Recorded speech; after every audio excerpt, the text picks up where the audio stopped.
Olá, amados irmãos e irmãs, é um prazer estar falando com vocês aqui novamente através das minhas redes sociais, do meu canal do YouTube, das minhas páginas do Facebook, para trazer para você o Evangelho, as boas novas do Senhor Jesus, que deixou para que nós fôssemos abençoados com essas palavras, né, para que pudemos viver uma plenitude de uma vida no descanso do Senhor Jesus Cristo.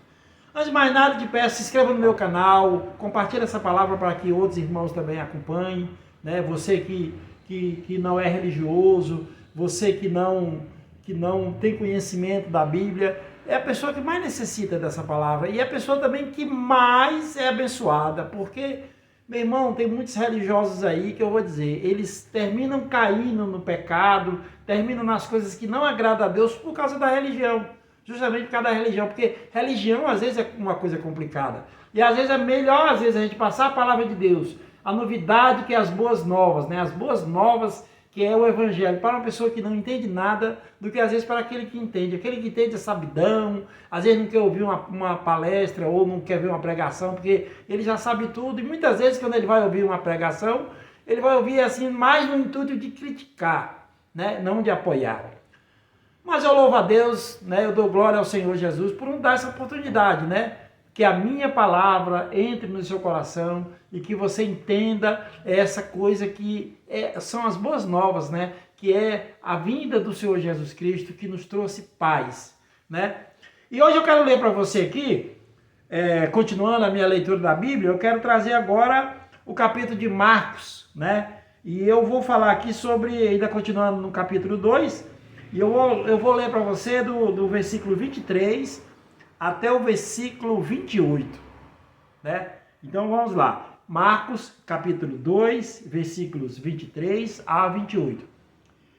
Esse trecho aqui, ele tem o tópico de discussão sobre o sábado. No outro vídeo anterior eu expliquei, até antecipei sobre o que seria o sábado, né? Mas eu vou ler aqui mais atentamente e continuar para você entender. Então, discussão sobre o sábado, Marcos 2, versículo 23 ao 28. Num sábado, enquanto Jesus caminhava pelos campos de cereal, seus discípulos começaram a colher espigas. Os fariseus lhe perguntaram: por que seus discípulos desobedecem à lei, colhendo cereal do sábado? Jesus respondeu: vocês não leram nas Escrituras o que fez Davi quando ele e seus companheiros tiveram fome? Ele entrou na casa de Deus nos dias em que Abiatar era sumo sacerdote, comeu os pães sagrados que só os sacerdotes tinham permissões de comer e os deu aos seus companheiros. Então Jesus disse: o sábado foi feito por causa do homem e não o homem por causa do sábado. O Filho do Homem é Senhor até mesmo do sábado. Então, Jesus aqui está fazendo uma afirmação muito poderosa, né? Aqui tem dois tópicos aqui que eu vou ler depois continuar, que é Jesus cura no sábado, que também tem a mesma interpretação, mas já está no capítulo 3, né? Já está no capítulo 3. Mas voltando aqui ao 2, que é o finalzinho do capítulo 2, então, o que eu vou resumir para você aqui. Aqui os fariseus, Jesus estava caminhando, né? Estava caminhando nos campos de cereais da Galiléia, né? Lá do lugar que ele estava. E, de repente, o pessoal foram comer. Talvez até por brincadeira, né? Por molequice, né? Porque sabe como é que é? A gente, quando era criança, antigamente, a gente andava nas ruas, né? Andava nos cercados assim. Às vezes você não estava com fome, mas vinha um pé com manga, ia pegar uma manga, né? Até mesmo para reforçar mais o seu estômago, mas não quer dizer que você estava morrendo de fome, não estava, né?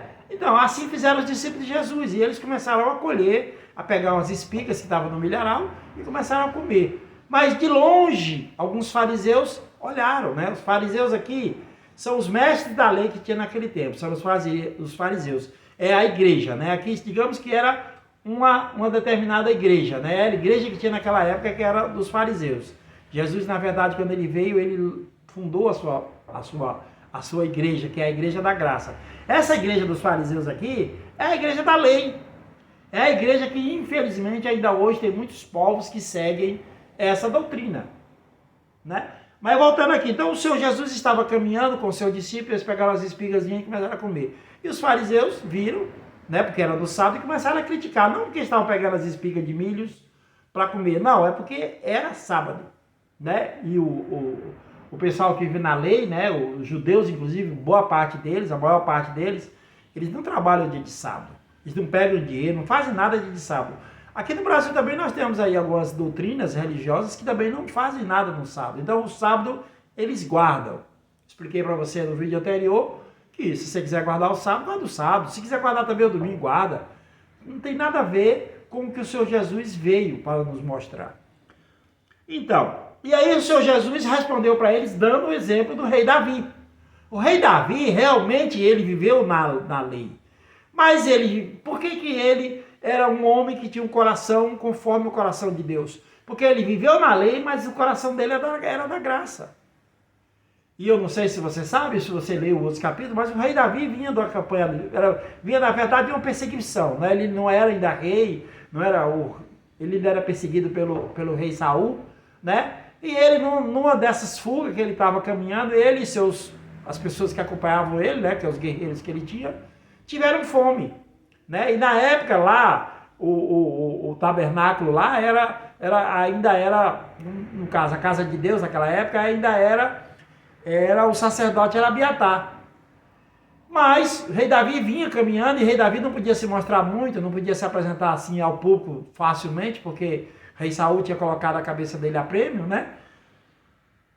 E ele entrou no templo, né? Ele viu lá o templo, ele entrou no templo e comeu os pães sagrados, né? As coisas que estavam no templo, era sagrado. Para você ter uma ideia, só quem entrava no templo de Deus era o sacerdote. E ele vinha da origem levita, né? Ele era da tribo dos levitas. Os levitas eram os únicos que eram autorizados a serem sacerdotes. Então, rei Davi comeu os pães, estava com fome, ele não tinha o que comer. Rei Davi comeu os pães. Né? Isso seria um pecado, uma blasfêmia, um pecado muito grande. Mas o rei Davi comeu, entrou lá e comeu. Naquela época, quem entrasse no altar do Santo dos Santos, ou seja, quem entrava no templo e ia até o altar, morria. Né? O próprio rei Davi teve esse problema quando ele foi pegar a arca, que ele foi levar para fazer a casa para Deus na época, e ele também ele teve pessoas que morreram. Né? Por quê? Porque não eram levitas. Mas o rei Davi entrou lá, não só entrou, como comeu os pães sagrados, e não só comeu ele, deu também para os seus companheiros. Não morreu. Nada, consequência nenhuma teve com ele. Por quê? Porque ele era do agrado de Deus. Né? A Bíblia fala que o Senhor Jesus veio do trono do rei Davi. O rei Davi é a descendência que nunca acaba, porque parou em Jesus Cristo. Jesus Cristo é o nosso rei eterno. Então o trono do rei Davi nunca acaba. Isso foi uma promessa que Deus fez para ele justamente por isso. Davi foi o homem que primeiro se preocupou em fazer uma casa para Deus. E ele queria fazer a casa para Deus antes dele ter a própria casa dele, porque para ele priorizou Deus em primeiro lugar. Né?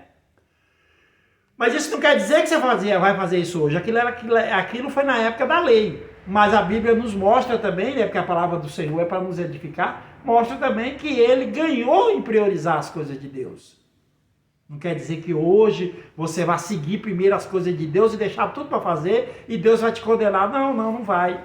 Mas quando você prioriza as coisas de Deus, aí você é mais abençoado. Todos nós sabemos disso. Né? Todos nós sabemos disso. Mas a gente nunca segue. Mas pasmem, nós hoje vivemos embaixo do sangue do Senhor Jesus Cristo. E a lei, e qualquer requisito de seguir qualquer coisa, nós não vamos nunca dar conta. Nós esquecemos. Nós priorizamos as nossas necessidades primeiro. Tem que levar o Juninho no colégio. Tem que levar a esposa para fazer o cabelo.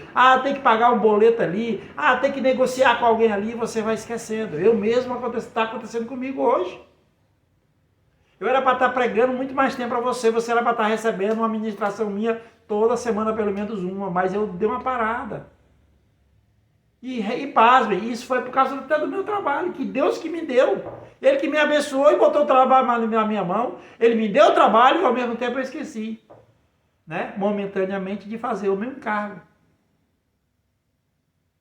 Mas Deus está no meu coração, Deus está no seu coração. É essa coisa que nos alivia esse peso. Porque quando você tem Deus no seu coração, quando você tem Jesus Cristo no seu coração e sabe que mesmo você não fazendo nada, Ele fez por você, aí você fica em paz. Então, o nosso Deus, o nosso Senhor Jesus Cristo, o que ele reafirma aqui? Ele é Deus também do sábado. E o sábado não foi criado, o homem não foi criado para o sábado. Ou seja, o homem não foi criado para nenhum tipo de ordenação, para nenhum tipo de mecanismo. As coisas foram criadas para o homem. A Bíblia fala que o Senhor, Deus, quando colocou Adão na terra, Deus deu autoridade para ele que a terra toda fosse animais, todo árvore. Ele era senhor de tudo. Deus autorizou ele a dominar, subjugar e dominar em toda a terra e tudo que existe nela. Mas aí o que Adão fez? Adão caiu na crença de acreditar que ele não era igual a Deus. Deus tinha dado toda a autoridade. Deus disse assim: ó Adão, eu sou Deus e estou aqui nas nuvens. Você não é Deus, mas você está aí na terra. Mas você é o Deus da terra. Hoje você é o Deus da terra. Então toda a autoridade eu te dou. Mas o Adão não acreditou nisso. Prova essa que a cobra veio, né? Satanás veio e convenceu a Eva de que era tudo mentira de Deus. Que ele não era nada. Ao contrário, ele estava nu ali naquele momento. Até aí ele não sabia que a nudez era pecado. Mas a cobra mostrou para ele e disse: não. Porque, vem cá, Deus nos fez. Me fez e fez você. E ele não fez agora, não. Ele fez desde o início da fundação do mundo. Da fundação do mundo ele já sabia que você ia nascer, que eu e você ia nascer. Qual seria o seu nome, quantos cabelos na cabeça você ia ter, o que você vai ser, se você vai ser um cantor famoso, um político famoso, se você vai ser um pobre coitado, ele já sabia.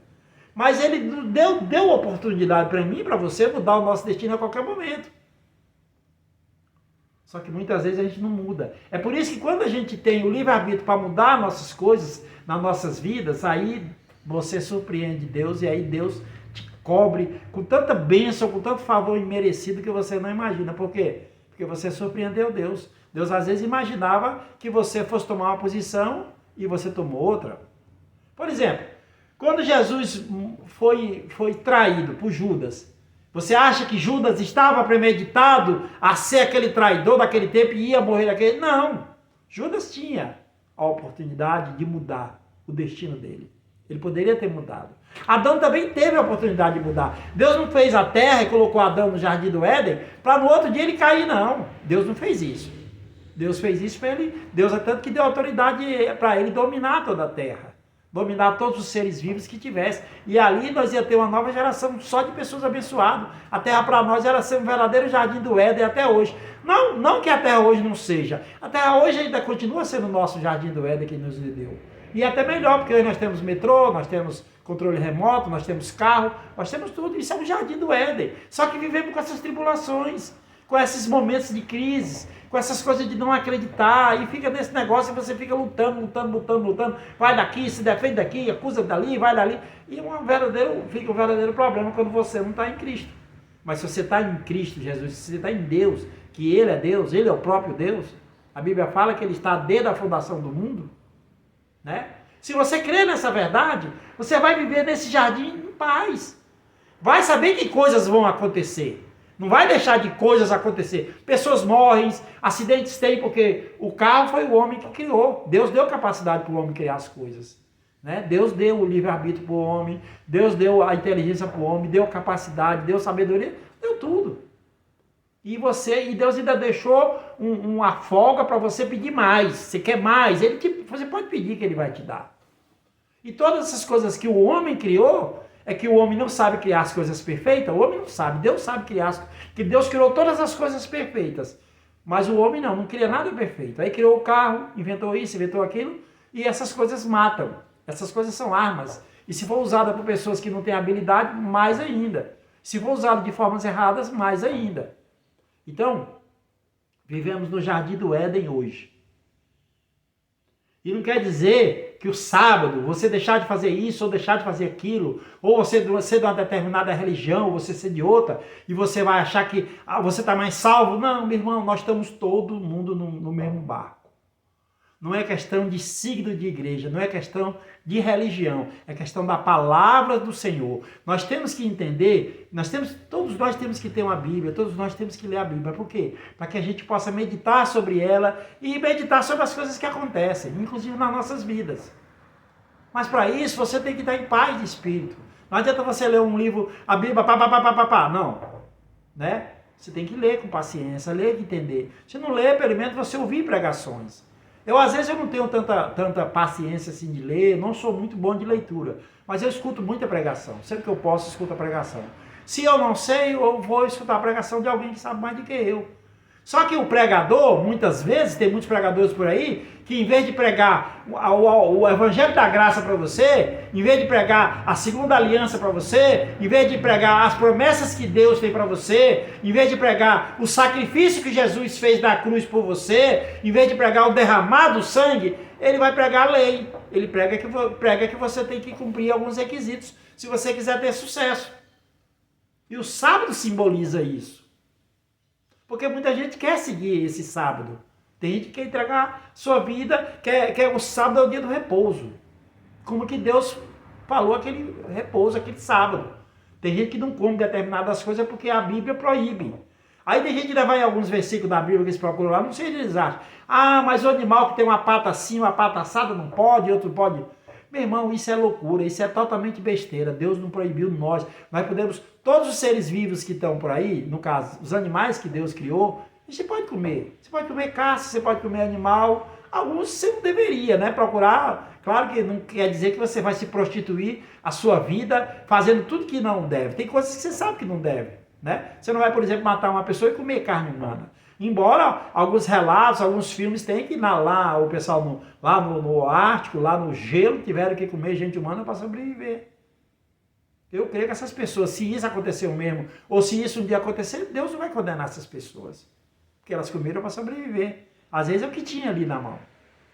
Né? Mas tem muitos povos aí que comem ratos, comem cachorros, comem cavalo. Né? Aqui no Brasil mesmo, tem por aí pela Europa, tem bons restaurantes que servem cavalo, né? Que tem carne de cavalo. Lá eu sou do Nordeste, lá no Nordeste comi um jumento. Né? O charque mesmo diz que muito charque é feito da carne do cavalo e do jumento.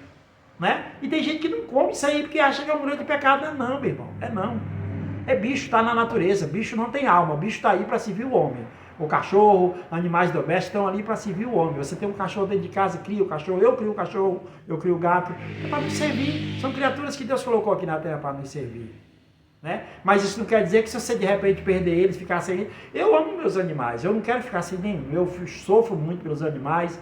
Eu oro a Deus, peço proteção para os meus animais, que ele protege. Mas não quer dizer que se por acaso um morrer, ou perder, ou sumir, ou desaparecer, ou fugir, eu vou morrer por causa disso. Não. Eu quero morrer em Cristo Jesus.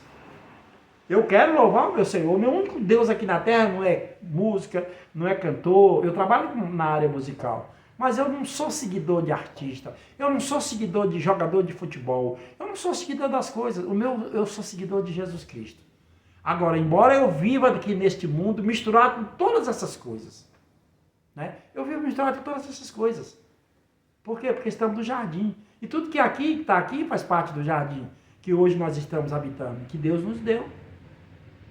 Né? Mas Deus está falando claramente comigo e com você, de que não adianta nós queremos viver uma vida atribulada, uma vida seguindo passo a passo, principalmente quando se envolve um pouco de religião também. Tem pessoas que adoram diversos deuses. Olha, se você quiser viver na Bíblia, todo mundo crê em Deus. Poucas pessoas creem em Jesus. Muita gente crê que Deus é poderoso, que Deus é soberano e que Deus vai fazer, e que Deus vai julgar e que vai condenar. O nego já sabe que Deus vai condenar ele ao inferno. Mas se você parar um pouquinho e crer em Jesus Cristo, ele falou, eu sou o caminho, a verdade e a vida. Ninguém vai ao Pai se não for por mim. Então, se você colocar na sua mente, e você mudar o seu entendimento de que você tem um Salvador, que é Jesus Cristo, e por esse Salvador você vai ao reino do Senhor, pronto. Agora não adianta você usar aí um outro tipo de Deus, um outro tipo de símbolo, uma imagem ou qualquer rito que você tenha que seguir, qualquer tipo de passo a passo para chegar a Deus. Meu irmão e minha irmã, nós nem precisamos de nenhum passo a passo para chegar a Deus. Na verdade, existe um só. Um só. É você reconhecer dentro de você de que você não merece nada. É você reconhecer dentro de você de que você não vale nada. De que você não passa de uma carne podre. Se você morrer e ninguém te enterrar, ninguém aguenta o teu cheiro. É isso que você é. É isso que nós somos. Nós somos carne. A Bíblia fala que nós estamos mortos. Nós já estamos mortos. Se nós só vivemos pela carne, nós já estamos mortos. Mas aí quando você muda, que você tem um espírito, e que esse espírito foi dado por o nosso Senhor Jesus Cristo, foi dado por ele soprou esse espírito em você, porque antigamente o espírito, na época da lei, você sabia que o espírito, ele se manifestava, ele fazia presença de vez em quando, ele não morava dentro de você, ele agora mora dentro de você. Ele só precisa que você o acorde, que você o reviva. E para reviver o espírito dentro de você, que está dentro de você já, ele age, às vezes inexplicavelmente, sem você crer em Deus, sem você crer em Jesus, às vezes num momento de tribulação muito grande ele age e te livra, até te livra. Mas isso aí é Deus te escolhendo para você seguir um caminho, para você entender. Muitas vezes Deus tem que pegar você e balançar assim para você entender o quanto ele te ama. Mas se você for viver no normal mesmo, você faz de conta que você acha que Deus não vai te visitar nada, então você faz uma experiência. Em vez de você esperar que ele te encontre, né? Como se diz assim, esperar que ele te encontre, você vai buscá-lo. Como é que você busca Deus? Aí você vai, Tarcísio, tá bom, Tarcísio, eu quero isso que você está falando, mas como é que eu busco Deus? É simples, é a coisa mais simples do mundo. Antes de você dormir, se ajoelha. Ou se você não quiser fazer antes de dormir, se ajoelha em qualquer lugar que você tiver. Não precisa ser numa igreja. Não precisa você ir para templo, não precisa você ir para prédios, não precisa você fazer por lugar nenhum. Qual o lugar que você tiver, que você vê que está tranquilo, olha para um lado, não tem movimento, dá para você se ajoelha. Eu aconselho você a fazer sempre de noite, que Deus não vai tirar a sua vida, nem vai permitir que você morra por causa desse pequeno tempo aí, que para Deus não importa. Pode ser que tenha alguma coisa já caminhada para você, pode ser, pelas forças espirituais malignas, mas Deus não vai deixar. Se você realmente tiver no seu coração de dizer, hoje eu vou orar, hoje eu vou orar, hoje eu vou falar com Deus. A melhor maneira de você falar com Deus é se ajoelhar e falar com Deus, conversar com Deus. Deus, ele é seu pai, ele é nosso pai. Não precisa você também nem fazer nenhum tipo de orações específicas. Sabe aquelas igrejas que tem que rezar tantas isso, tantas aquilo, tantas aquilo? Não, esquece isso aí. Esquece isso aí. Fala com Deus como se fosse um filho falando para o pai. Fala, ó Deus, Senhor Jesus Cristo, meu Salvador, estou com um problema assim, estou com um problema assado, queria que o Senhor resolvesse, não estou dando conta de resolver, não sei resolver, me capacita, Pai, me prepara. Ele vai resolver para você. É Ele que fez a prova no nosso lugar e Ele tirou 10. Você talvez ia tirar 0, Ele tirou 10 do seu lugar. Então, meu irmão e minha irmã, fala com Deus. Se você quiser orar uma oração e quiser começar e não souber como é que você fala com Deus, estiver meio constrangido, você ora a oração do Pai Nosso, que foi a única oração que o Senhor Jesus veio até e ensinou. Qual é a oração? Pai Nosso, santificado seja o teu nome. Pronto. Você está santificando Deus, porque Ele é santo, santo, santo, santo. Então, fala, começa por essa oração e depois você pede. Você pede, você agradece, se você quiser agradecer, agradece, você pede. A gente nunca, eu mesmo oro para Deus, eu nunca agradeço só. Eu agradeço e depois eu coloco uma lista de pedidos. Ixi, eu faço uma lista enorme. E Ele está me dando. Ele não está me negando, Ele está me dando. Pode ser que venha devagarzinho, pode ser que venha tudo de uma vez. Ele é que sabe o que você precisa, Ele é que sabe o tempo que você precisa. O mais importante é você ficar no descanso. Você saber, entender que Ele vai te dar, que Ele é teu Pai. Não existe, como eu te falei agora, o Senhor Jesus disse que ninguém vai ao Pai senão por Ele. Ele é a luz desse mundo. Você também pode ser. Seja a luz desse mundo. Pegue no farol do Senhor Jesus Cristo. Pegue na luz. Coloque essa luz dentro do seu ser, do seu coração. Peça ao Espírito Santo, Espírito Santo, me ajuda a iluminar o meu caminho. Você entendeu? Que Ele vai te dar. Ele vai te dar. O nosso Pai é amoroso. por amor e pela misericórdia, Ele nos derrama favor imerecido todos os dias. Todos os dias. Eu vou falar aqui para você, em toda a ministração minha que eu falo isso, do amor do Senhor Jesus Cristo, do favor imerecido que Ele derrama sobre nós, sem a gente merecer nada. Eu e você, nós éramos escravos da escuridão, eu e você estávamos nas trevas, eu e você estávamos mortos. Quando eu digo morto, é morto na carne. Não é que você, às vezes você pode ser, tem muita gente que é rica e está morto. Por quê? Porque ele está vivendo só, está vegetando. Ele pensa que é feliz e não é feliz. Então, meu irmão e minha irmã, foi muito bom falar com você. Se inscreva no meu canal. Eu vou continuar um tópico ainda no próximo vídeo sobre esse mesmo assunto. Mas eu quero te falar, Jesus te ama. Ele é nosso Salvador. Ele é o seu Deus. Um dia estaremos na presença do próprio Deus através do Senhor Jesus Cristo. Por quê? Porque Ele nos ama muito. Ele te ama demais. Não existe nada que você possa fazer para Deus. Ao contrário, Deus é que pode fazer tudo na sua vida, porque Ele é Deus. Amém? Amém? Fica na graça e na paz do Senhor e até um próximo, se assim Ele nos permitir. Obrigado e fique na graça do Senhor.